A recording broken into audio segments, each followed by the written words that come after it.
Buenas noches, bienvenidos al banquillo. Les saludamos como de costumbre a través de TSI. Una problemática que está afectando a gran parte de la población hondureña la abordamos esta noche. Pacientes que padecen de cáncer, una enfermedad que tratada a tiempo se puede curar.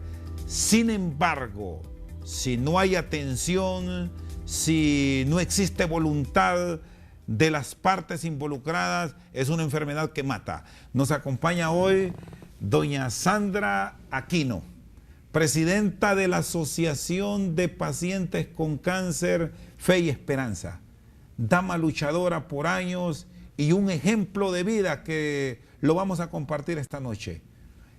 Doña Sandra, gracias por estar con nosotros, bienvenida, buenas noches. Buenas noches, gracias por la invitación. Y es un placer para mí estar aquí con usted. Bueno, mucha actividad en los últimos días porque ciertas atenciones se suspenden en el servicio sanitario público por problemas en los hospitales donde muchos de los miembros de la fundación, de la asociación en la cual usted se involucra, no tienen la adecuada atención. Así es, en los últimos días y semanas se ha dado la problemática de una falta de atención en lo que respecta a los hospitales públicos del país. Y me refiero en esta ocasión al Hospital de Especialidades San Felipe. Hay una falta del equipo de radioterapia, del cual un paciente oncológico necesita ser evaluado, necesita ser atendido de forma inmediata. Pero no, la espera en este caso ha sido de semanas. Y nosotros como asociación de pacientes no podemos permitir esto porque la vida de un paciente está en peligro, la vida de un ser humano está en juego. ¿Cómo han sido estos días? ¿Qué trabajo han estado realizando en aras de mantener un elemento que en este tipo de tratamiento es clave?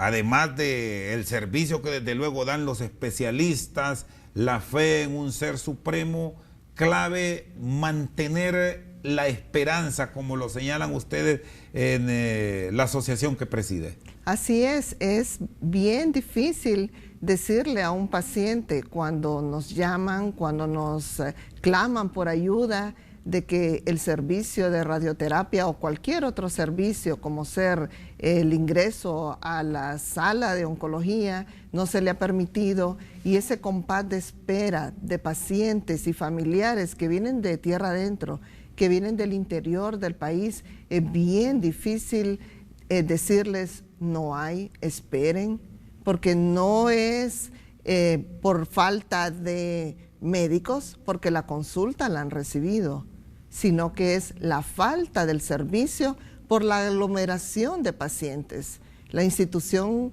no puede abarcar más de 25 camas, por decir, en una consulta de ingreso. Entonces, ¿cómo es posible que un paciente que es remitido para ser ingresado no se le puede dar esa atención que amerita?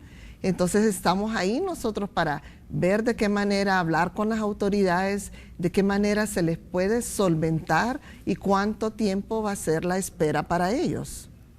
¿Cómo los han estado apoyando paralelo a estos diálogos que sostienen con los especialistas para que no se esté retrasando tanto por el riesgo que tienen en sus vidas? Porque no atender una radioterapia, una quimioterapia, una braquiterapia es fatal para el paciente enfermo. Así es, un paciente oncológico debe de ser atendido de manera integral.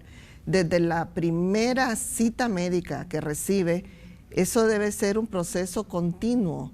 No es que el paciente va a recibir su cita y luego la espera después de 6 meses. No podemos hacer eso. El paciente y su tratamiento debe ir de la mano junto con el oncólogo. Lastimosamente en los hospitales somos recibidos por médicos generales porque en unos el recurso humano es limitado. Para una cantidad excesiva de pacientes no hay recurso humano que pueda apoyarlos. Entonces se ven los médicos generales lo ven, pero no es la persona adecuada, no es el médico general el que va a decidir qué tratamiento como paciente oncológico voy a recibir. Yo espero de un hospital que me trate y el trato debe ser digno por medio de un especialista. Bueno, actualmente solo está el Hospital General San Felipe con una atención total para los pacientes con cáncer. Así es, el Hospital San Felipe es el hospital de referencia. De toda Honduras. De toda Honduras. Y inclusive el Hospital Mario Catarino Rivas es el que atiende en la zona norte. Pero muchas veces, dependiendo del tipo de cáncer, es referido a Tegucigalpa. El Hospital Escuela atiende pacientes, pero son cánceres como ser leucemias y linfomas. Ya un cáncer en masa, como decir próstata, mama, cervicouterino, todos los demás tipos de cáncer sí son atendidos en el San Felipe. Ahora, hay un tema que muchos no lo plantean en base a estadísticas, sino que lo manejan más como pacientes con cáncer. Pero me llama la atención los números que me exponía doña Sandra, 25 camas. Es imposible atender esa gran cantidad de pacientes que llegan de todo el país. Así es, imagínense, 25 camas esperan y eso es lo más triste, de que un paciente fallezca para que esa cama sea dada a un paciente que está esperando. Porque la mayoría de los pacientes que son ingresados, sus tratamientos de quimioterapia necesitan un espacio de 2 o 3 días para ser aplicados. Y el paciente que viene de afuera tiene que esperar un promedio de 3 semanas. ¿Se imagina esas 3 semanas? Uno se pone en los zapatos de ellos y dice, 3 semanas, el cáncer no espera, el cáncer no tiene vacaciones, el cáncer no le va a decir, bueno, te voy a esperar y vamos a ver qué resuelven. No, cada día el cáncer va avanzando y por eso es que nosotros necesitamos esos tratamientos de forma continua y tal cual lo especificó el médico tratante. En estos momentos que se enfrenta la dificultad que las unidades de cobalto, que son fundamentales en las atenciones en el Hospital San Felipe, no han funcionado, ¿cómo han respaldado ustedes a muchos de esos pacientes que llegan con la esperanza de prolongar su vida y no han encontrado la respuesta adecuada?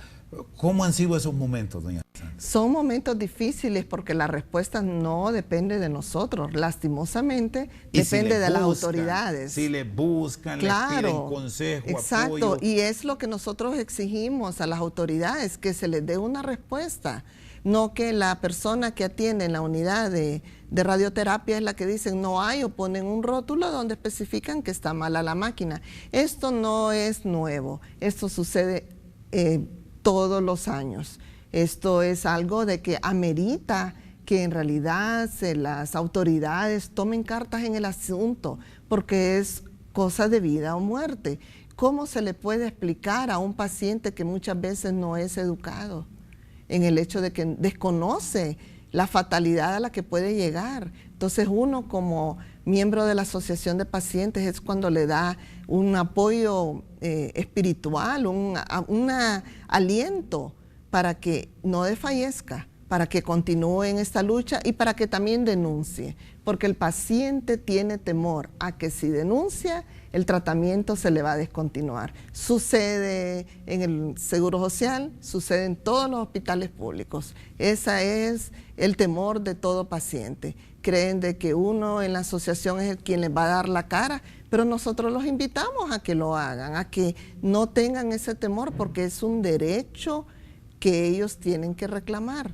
No tener ese temor a denunciar es algo que nosotros siempre insistimos, porque si no, ellos no van a hacer valer sus derechos. ¿Cómo asociación trabajan de manera conjunta con el sector privado para en casos puntuales dar un apoyo, un respaldo para familias pobres que con sacrificio llegan a la ciudad, encuentran esta dificultad, que la unidad de cobalto está mala, que de pronto no se encuentran medicamentos y la esperanza de vida es propia de cada persona y es una aspiración que siempre existe, doña Sandra. Así es, siempre encontramos personas que son caritativas, empresas que bajo anonimato deciden donar, que se les expone un caso que en realidad amerita una atención inmediata.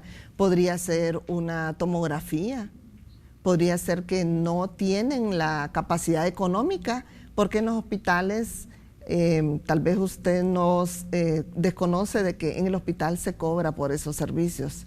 Entonces el paciente no solamente tiene que llegar para poder alimentarse cuando se hospeda en el albergue, sino que también tiene que tener dinero para poder pagar sus medicamentos, que es un porcentaje que se paga, para pagar por los servicios médicos, para pagar por una tomografía. El hecho de que una de las deficiencias que tienen los hospitales es que no cuentan con reactivos. ¿Qué pasa con un paciente que ve a su médico, se le diagnostica un cáncer, pero el médico quiere asegurarse qué tipo, en qué estadio está o cuál sería el próximo paso? Y el médico le refiere para una cirugía, una biopsia, donde en esa biopsia se va a determinar el tipo de cáncer. El paciente va y le dicen, no hacemos nosotros cirugía, al menos que usted pueda costearse su biopsia en un laboratorio privado. ¿Qué hace ese paciente, Dios mío, cuando no tiene los medios? Si ya vendió su refrigeradora, si ya vendieron su ganado. Son pacientes que en realidad no cuentan con el dinero para poderse costear una biopsia, y varía entre 1.500, dependiendo del número de marcadores tumorales que le han pedido en el laboratorio. Entonces el paciente, si no cuenta con ese dinero, ¿qué hace? Se va a su lugar de origen y muere. O regresa al hospital meses después con un cáncer avanzado. ¿Qué significa eso? Que para la institución ya sería una carga más, porque el cáncer ya está avanzado. Eso significa que no solamente es una quimioterapia, sino que una radioterapia, una extracción de tumor. Está con nosotros esta noche al banquillo la presidenta de la Asociación de Enfermos con Cáncer, Sandra Aquino. Una pausa, en breve continuamos.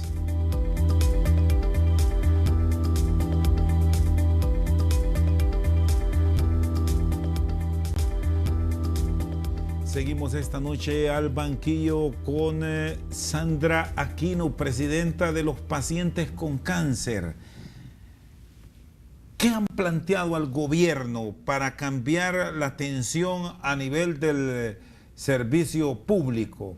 E incluso para revisar, aunque hay quienes hablan de la no intervención, los servicios privados, porque es una atención médica con costos elevadísimos. Así es. Fíjense que desde hace un aproximado de unos 4 a 5 meses, la asociación ha estado participando en las mesas de trabajo de lo que conforman la plataforma de salud. Fuimos invitados y decidimos participar. En esas mesas de trabajo y en la que nosotros participamos, se está tocando el tema del cáncer, lo cual a nosotros nos llena de satisfacción, porque podemos nosotros plantear todas las necesidades que vemos a diario en las instituciones. Pero esto es algo que va paulatinamente, no es algo, estamos comenzando por diferentes etapas, pero la oportunidad de estar con personal de salud y con personal, inclusive la ministra de Salud ha estado en ellas. Entonces a nosotros nos da la oportunidad de expresar toda deficiencia que hay en el sistema de salud, y no solamente porque somos o hemos sido pacientes con cáncer, sino que también vemos reflejado en nuestra asociación las necesidades básicas que hay, desde una visita médica en un lugar remoto hasta cuando ellos vienen acá a la capital a buscar una ayuda, pero especializada. No porque se lo dijeron el curandero, porque se lo dijo un centro de salud, no, porque un médico la refirió y porque creyó de que esa persona en realidad necesitaba de forma inmediata que fuera revisado por un especialista. Y en estas revisiones que han hecho con las autoridades de salud, doña Sandra, ¿qué es lo que urge? Lo que ustedes como asociación, están también muchas fundaciones que se han integrado en esta lucha contra el cáncer a todo nivel, ¿qué demanda es prioritaria? Bueno, con el cáncer no hay cosa como algo prioritario, sino que al contrario, todo debe de ser integral, el manejo debe ser integral. Desde los oncólogos del recurso humano, ¿verdad? Necesitamos más personal en las instituciones, no podemos nosotros aceptar que solamente 2 oncólogos clínicos existan en un hospital. Luego, el hecho de que no hay reactivos dentro de la misma institución para poder contratar personal. Claro, eso es primordial. ¿Y qué se haría para esa contratación de personal? Porque la respuesta de las autoridades ha sido, no tenemos oncólogo en el país. Bueno, ¿por qué no se hace una alianza con la academia? ¿Por qué ellos no, a un médico internista se le facilita, se le ofrece becas para que ese estudio lo haga, para que vaya fuera del país, para que regrese y sea un paciente tratado por el especialista? Entonces, esa es una solución viable.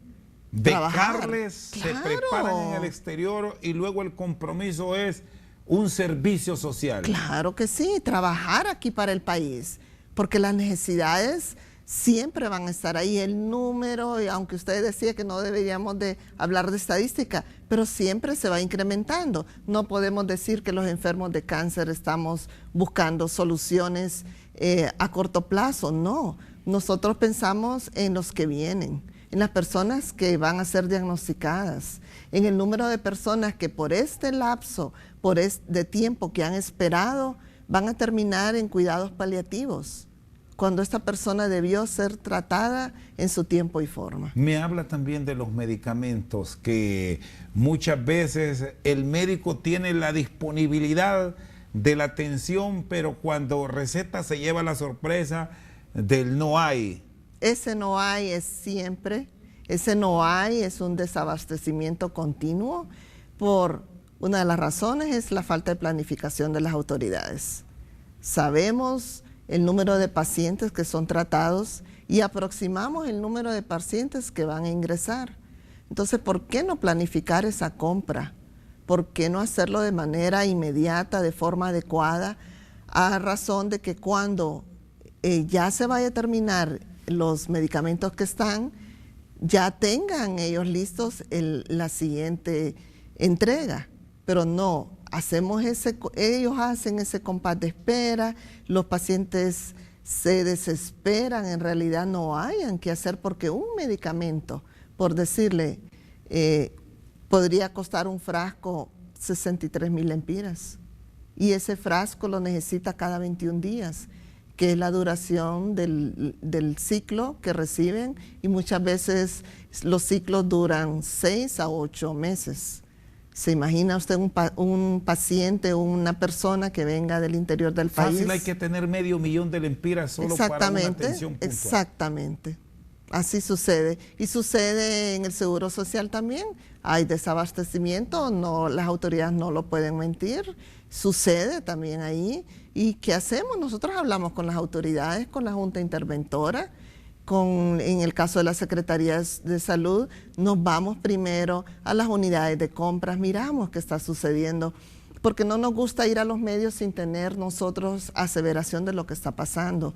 ¿Y qué sucede? Nos vamos a todas las autoridades hasta gastar todos los medios para que nosotros después lo publiquemos, para que nosotros después divulguemos qué está sucediendo, para que no nos señalen de que estamos nosotros haciendo algo mayor cuando en realidad la situación imperante es eso. El desabastecimiento de medicamentos existe en todos los hospitales, en el área de oncología, sucede en el San Felipe, por decir, en el Mario Catarino, donde hay el área de oncología, sucede en la región norte, con el Seguro Social también, donde los pacientes se sienten desamparados. ¿Cuántos años tiene de estar involucrada en la asociación? Pues le comentaré de que yo soy sobreviviente de cáncer de mama.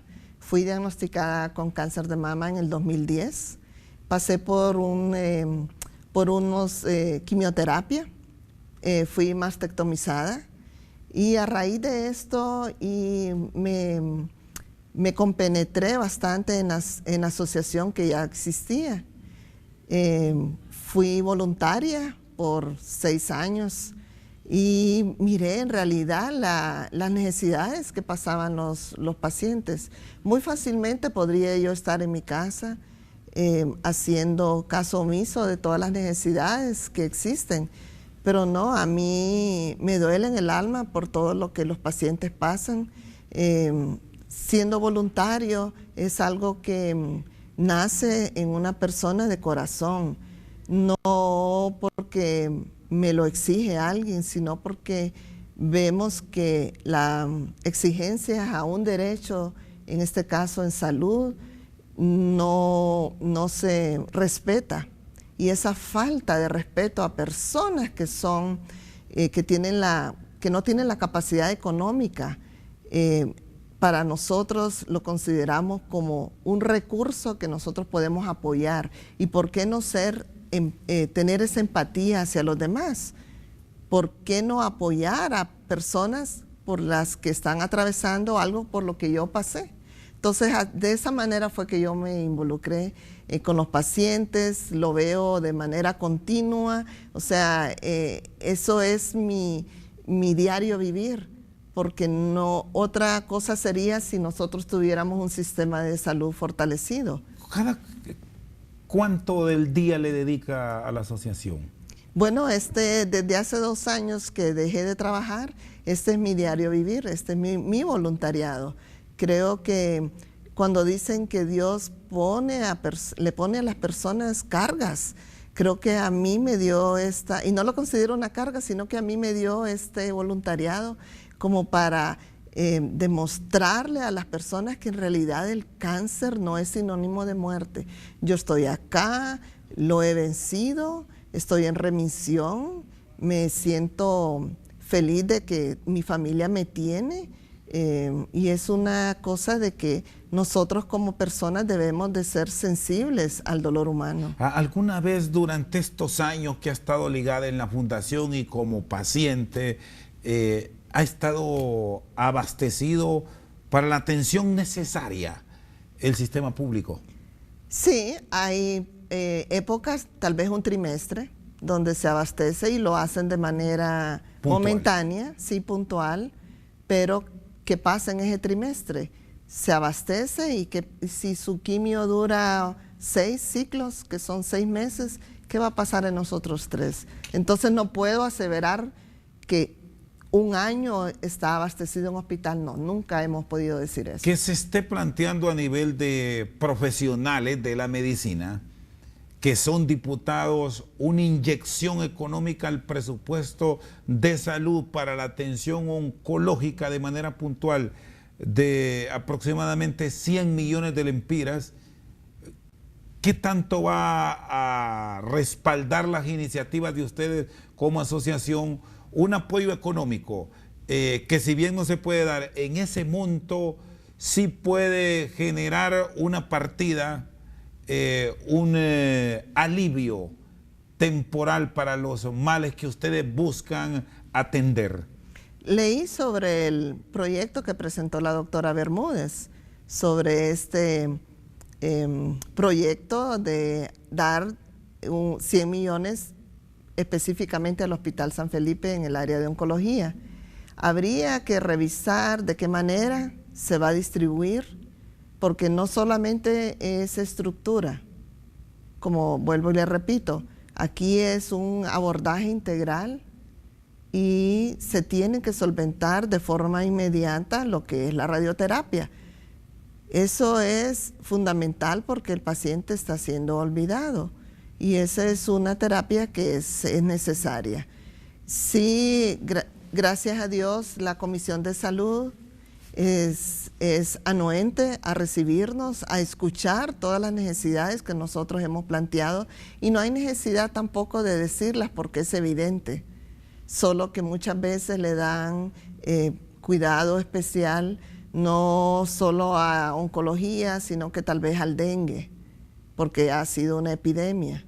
Entonces olvidamos de que en la Secretaría de Salud, en la CESAL, debe de ser el abordaje para una patología de enfermedades crónicas que debe de ser constante, no solamente porque se ha hecho bulla al respecto o porque los medios han estado hablando sobre el tema, no, esto es porque hablamos de vidas. Está con nosotros esta noche al banquillo doña Sandra Aquino, presidenta de la Asociación de Pacientes con Cáncer. Una pausa, en breve continuamos.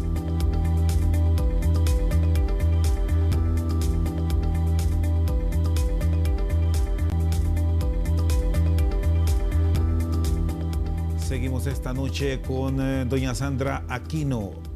¿Las unidades de cobalto vale la pena repararlas o es algo que ya debemos pensar en desecharlo? Ese equipo es obsoleto, debería de ser eliminado y considerar la compra de un acelerador lineal de última tecnología para que así el paciente reciba ese tratamiento integrado. No podemos nosotros estar dándole más toxicidad a un paciente cuando lo que busca es sanar su cuerpo. Como asociación no avalan entonces que incluso se esté pidiendo ciertos repuestos para volver a echar a andar.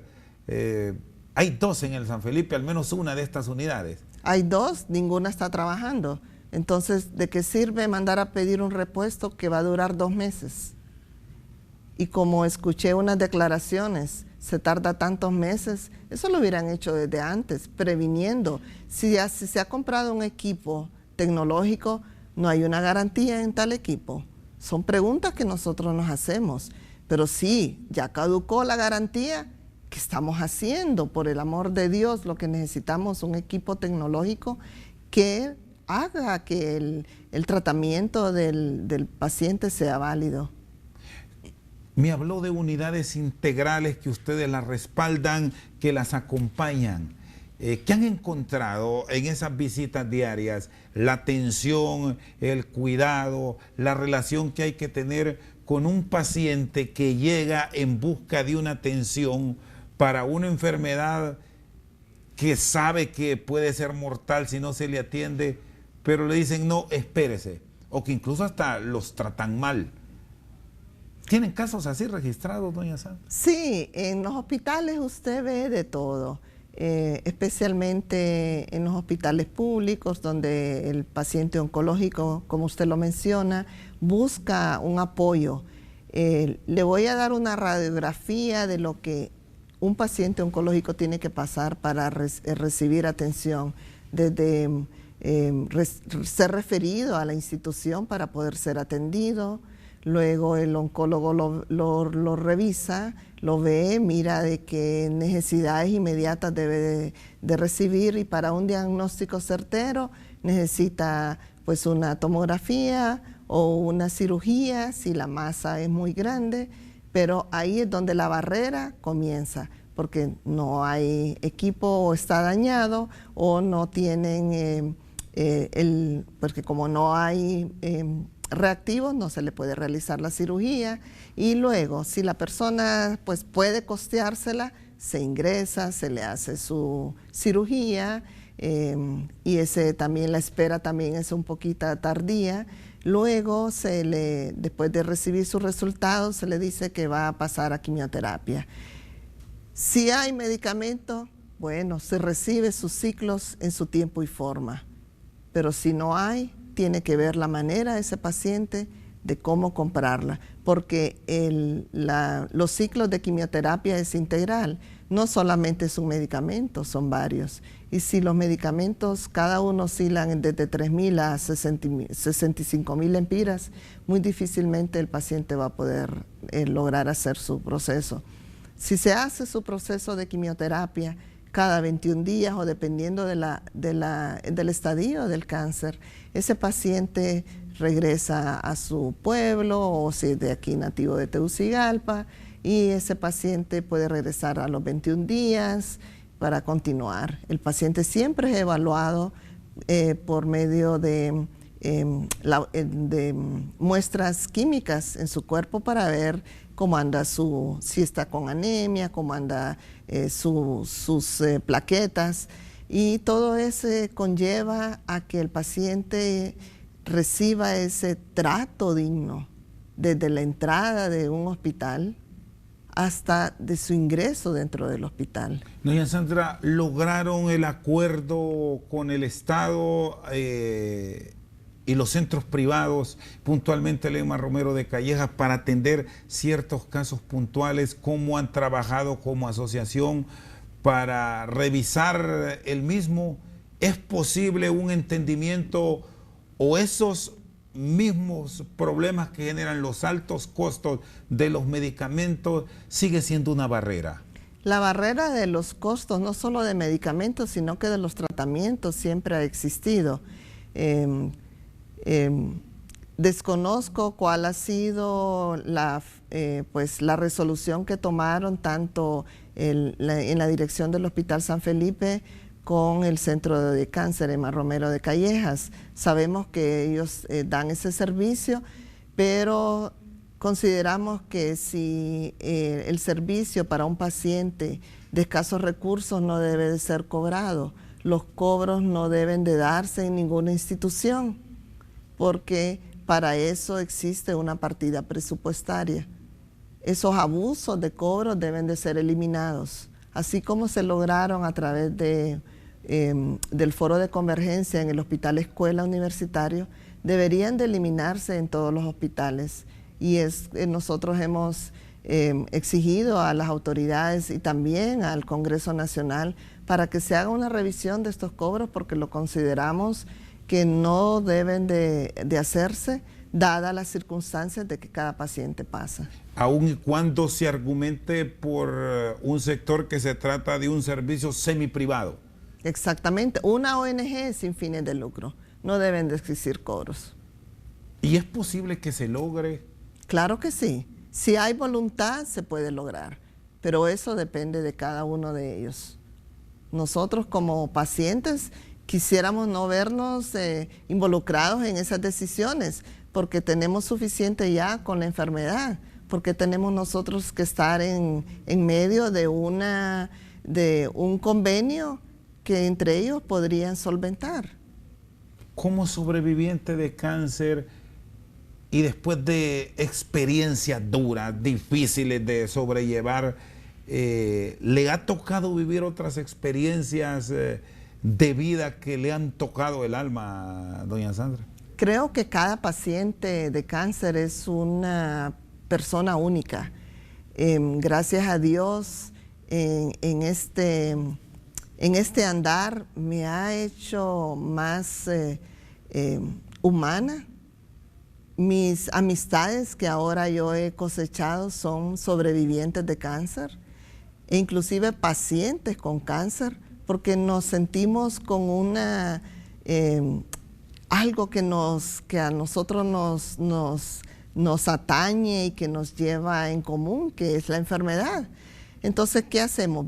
Viéndonos a nosotros que hemos sobrevivido a esta enfermedad, ¿por qué no darle ánimos a otra persona que está pasando por este proceso?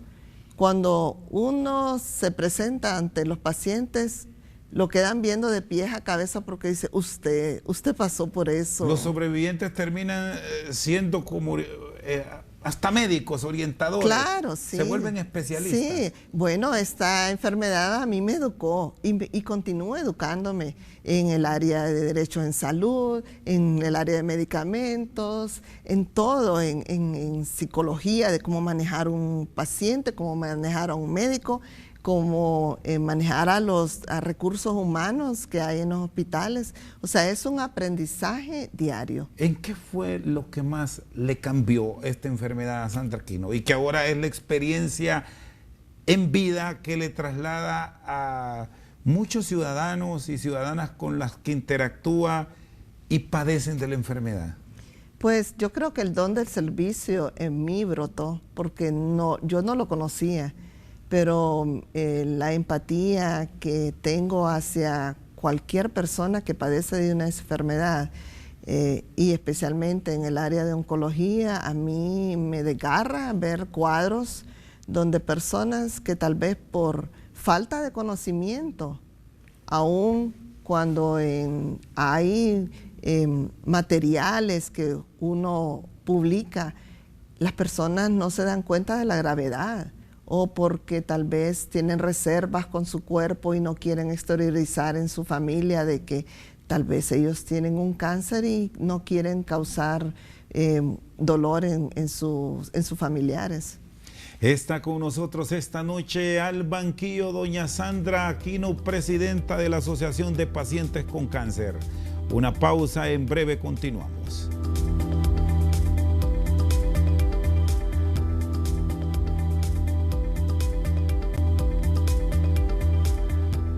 Sigue con nosotros esta noche al banquillo doña Sandra Aquino, presidenta de la Asociación de Pacientes con Cáncer. Me daba un elemento fundamental y es la comunicación que debe existir entre familias y de pronto si no hay una confianza plena puede ser hasta una amistad o acercarse a la asociación que usted preside que les pueden dar una orientación. ¿Qué tan fundamental puede ser decirlo para la atención? Claro que sí. Dentro de nuestro mismo núcleo familiar debemos nosotros expresarlo ante nuestros esposos, familiares, hermanos, tíos, de que sentimos algo. Muchas veces el cáncer no es sintomático, entonces hacer las visitas periódicas como mujer o como hombre que nos atañen. Toda mujer, en este caso como fue el mío, de palparnos cuando no llegamos a la edad de hacernos una mamografía, y cuando llegamos a los 40 años de hacernos las mamografías mensualmente, ser continuo en eso. Muchas veces tienen las mujeres ese pavor porque me van a apretar mucho, me va a doler mucho, y el hombre el hacerse la prueba tacto-rectal. ¿Por qué? Porque dicen que van a perder la virilidad. Toda mujer debe de cuidar de su cuerpo y también hacerlo extensivo a cada uno de nuestros miembros de la familia. ¿Por qué? Porque la educación radica en la casa. ¿Cómo reaccionó cuando va al médico y le detectan que tiene cáncer de mamas? Imagínese que yo me hacía mi mamografía por 7 años consecutivos. Es decir, sí era disciplinada. Yo sí. Y aprovechaba la época donde habían ofertas de mamografías para hacérmelas. Y yo iba sola, y esa vez, que fue en mayo del 2010, me la realizo y me dicen tiene que hacerse estudios a profundidad. Eso implicaba hacerme un ultrasonido, me lo realicé y me dice tiene que haber un oncólogo. Y a todo eso yo iba solo. Yo creo que yo visité todos los oncólogos de Tegucigalpa, todos, porque no podía creerlo. Usted era constante en sus exámenes y le detectan el problema. Así es bien difícil saber aceptarlo, y que cada médico difería en el pronóstico que me daban. A pesar de que solamente no me había hecho un estudio a profundidad, me decían no, es una pequeña masa, no es palpable, pero sí es necesario que usted se le haga una biopsia. Desconocía que era una biopsia. Entonces fue donde en realidad yo me sentí con una carga enorme al yo tener que tomar decisiones que desconocía. Y mi hermana, que es médico, le confié y le dije, fíjese que está pasando esto y esto, y me dice, ¿qué estás esperando? Y nos fuimos al último oncólogo que quedaba y me dijo, y usted es una bomba de tiempo. O se hace la biopsia, se hace la cirugía o se la hace. Entonces ahí yo donde como que dije, esto en realidad es algo serio.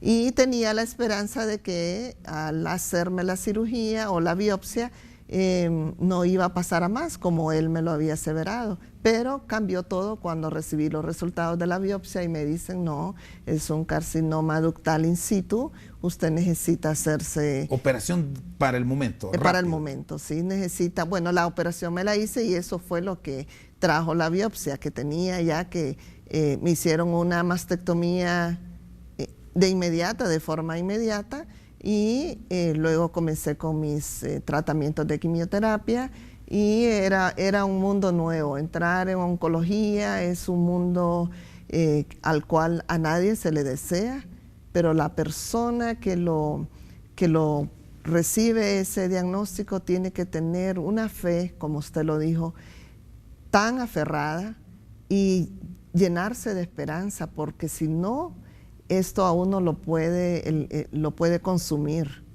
lo puede llevar a una desesperación de agobiarlo, agobiar a sus familiares también, porque el cáncer no solamente le afecta a uno, sino también a todos sus familiares. Incluso en mi caso, yo he sido bien abierta al respecto, no me da pena decirlo, y a mis amistades, a mis amigas, yo les digo, bueno, ya se hicieron sus mamografías. Yo trato de educarlas a ellas, las regaño como ellas dicen, a mi hija que se haga seguimiento también. A toda persona que conozco yo les digo, ya se hicieron sus exámenes, porque lo considero algo importante. Y es una manera de salvar vidas. ¿Cómo sobrellevó los momentos posteriores a la intervención? Porque ahí es donde vienen las quimios y todo ese proceso que a muchos les resulta doloroso, como me señala, agobiante, duro para quien lo padece y su núcleo más cercano. Se siente uno desconcertado ante una noticia tan devastadora, porque como uno desconoce este campo, uno cree que se va a morir. El pensamiento siempre ha sido ese, de que el cáncer nos mata, y es donde nosotros debemos cambiar esa mentalidad al hondureño. Yo supe, creo que confrontar el cáncer. Lo más doloroso no solamente fue mi cirugía, sino también perder mi pelo, porque las mujeres somos tan vanidosas que decía, Dios mío, esto me va a suceder a mí, ¿qué voy a hacer? Pero inclusive en mi trabajo no desconocían que yo estaba en tratamiento, porque tomaba una semana de estar en casa y luego me ponía mi peluca, me la habían dado de manera que era pelo natural, o sea, no parecía que yo estaba en ese proceso. ¿Fue lo más complicado eso? Sí, e incluso es algo que la mujer, como mujer, sentimos que es algo que perdemos como parte de nosotros. ¿Cómo es posible que parte de nosotros se vaya?